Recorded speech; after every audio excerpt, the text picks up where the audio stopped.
So the second video about your Canvas setup, the first video looked at your homepage and it looked at your dashboard. So this video is going to walk you through the modules. Please be kind and bear with me. I have set my modules up different this year. This is my first time having the modules set up to be student paced.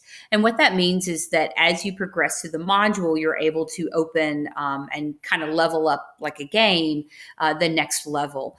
And so you don't get to see everything or just click on everything. If you progress through the module at your own pace, and then the lessons open up as you go through them.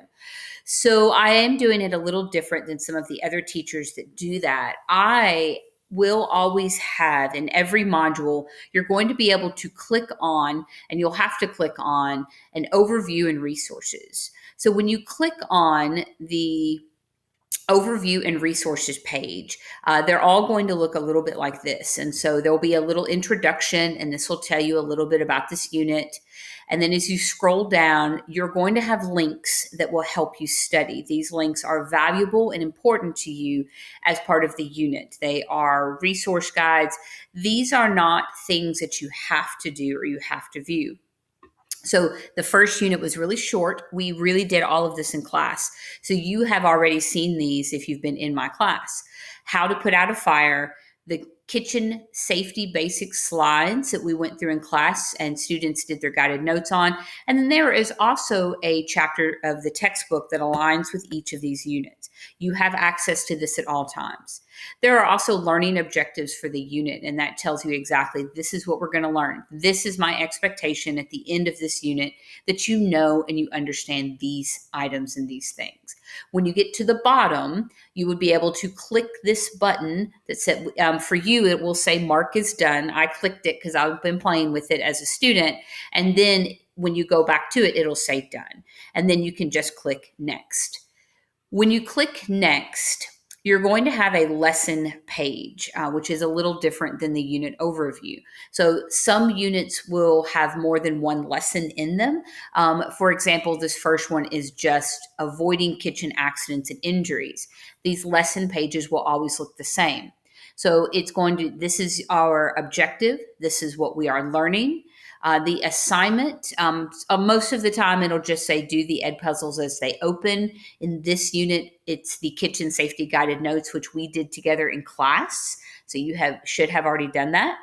And then you also have access to some videos, or there might be. Not every lesson is going to have some grow and expand your learning, but for many lessons, there are ways to grow and expand your learning beyond the basics must do that we are doing there in class.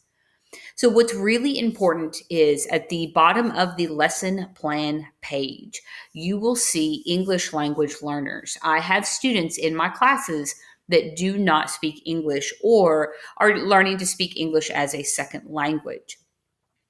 Most of those students currently with me are Spanish speaking students, but I have lots of different languages that are spoken, and you will see some resources down there.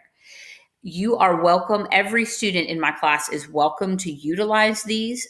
Some of these you will find, like in this case, there are some safety videos that are completely in Spanish. Sometimes you will actually see a link to a video that I made, because in Edpuzzle, it won't necessarily translate the closed captionings to Spanish. But in YouTube it will. And so I can show students how to open a video that you might watch in an Edpuzzle and they may watch through YouTube differently, so that they are able to translate that with the closed captions.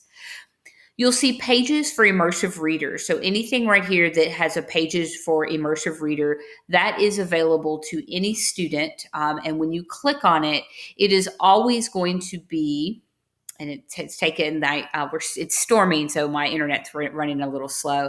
So that is always going to be essentially the lecture that I would give in class. These would be notes that you could take. These are wonderful for any student to go back and study. Up here in the right-hand corner, there's a button called Immersive Reader. If you click Immersive Reader, it will read this page to you.